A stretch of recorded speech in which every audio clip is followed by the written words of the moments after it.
ពីដំបូងបងហើយនឹងអូនក៏ដឹងច្បាស់យើងទាំងពីរនាក់គង់តែមានម្នាក់នឹងត្រូវចាចេញមុនតែបេះដូងទាំងពីរស្មឹងចិនរៀងខ្លួនទូដឹងស្នេហ៍មួយនេះនឹងខែជាសូនគ្រប់ពេលស្នាមញញឹមបងនឹងអូនបងកំតឹងភ្នែកមិនហ៊ានបញ្ជាស្នេហ៍យើងដូចលាក់ព្រោះបញ្ហាមិនមានចេតនាថានឹងដឹកដៃគ្នាដល់អនាគតតែបេះដូងទាំងពីរមិនអាចខ្វះគ្នាព្យាយាមឈប់យ៉ាងណាមិនអាចបានងងមានតែទ្រាំរួកំដរក្តីសងរយៈពេលខ្លីចាំតាំងពីថ្ងៃដែលយើងជួបគ្នាយើងលាមកពេលវេលាឲ្យគ្នាស្ទើរតែរាល់ថ្ងៃស្នាមញញឹមដ៏មានន័យដែលយើងទាំងពីរកាន់គ្នាយ៉ាងជាប់ប្រហែលនឹងសពពេលមិនយូរទេហើយដៃពួកយើងទាំងទ្វេគុំតែនឹងត្រូវរបបជារឿងរហូតយើងនឹងលែងមានសិទ្ធិជួបមកគ្នាអូននឹងបងមិនដឹងថាថ្ងៃនេះឬក៏ថ្ងៃណា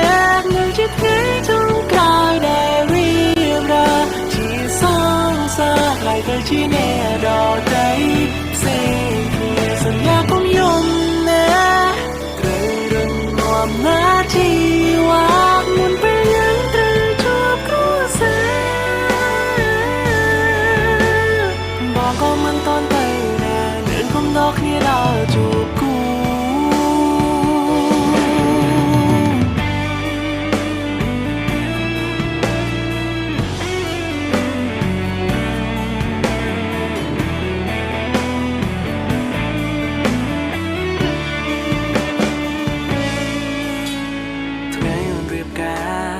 បងសន្យាថា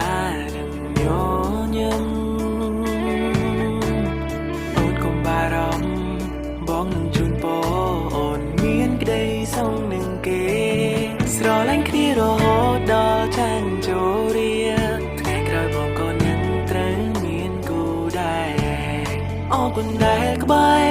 មួយពេលខ្លីតែមានន័យកន្លងចាំតាំងពីថ្ងៃដែលយើងជួបគ្នាយើងលាមកពេលវេលាឲ្យគ្នាស្ទើរតែរាល់ថ្ងៃស្នាមញញឹមដ៏មានន័យដែលយើងទាំងពីរកាន់គ្នាយ៉ាងជាប់ប្រហែលនឹងសពពេលមិនយូរទេហើយដៃពួកយើងទាំងទ្វេគុំតែនឹងត្រូវរបបជារឿងរហូតយើងនឹងលែងមានសិទ្ធិជួបមកគ្នាអូននឹងបងមិនដឹងថាថ្ងៃនេះឬក៏ថ្ងៃណា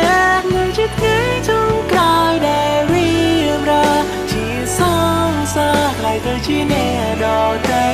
ផ្សេងគ្នាសន្យាកុំយំណាត្រូវរឹងមាំណាជីវ៉ាមុនពេលយើងត្រូវជួបគ្រួសារបងក៏មិនតន់ទៅណានឹងគុំដល់គ្នាដល់ជួបគូត្រូវសប្បាយចិត្តណាពេលដែលគ្នារៀបរាប់លែងដែលគ្នាហើយនឹងមិនត្រូវនឹងគ្នាទៀនឡើយបងកាត់បេះដូងមុំចោលមួយចំហៀងហើយដើម្បីងាកមើល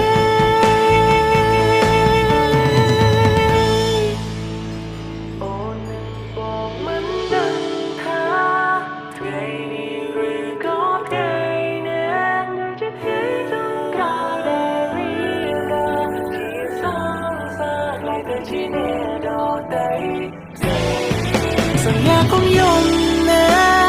ត្រូវរឹងមាំណាជីវ៉ាមុនពេលយើងត្រូវជួបគ្រួសារបងក៏មិនតន់ទៅណានឹងគុំដល់គ្នាដល់ជួប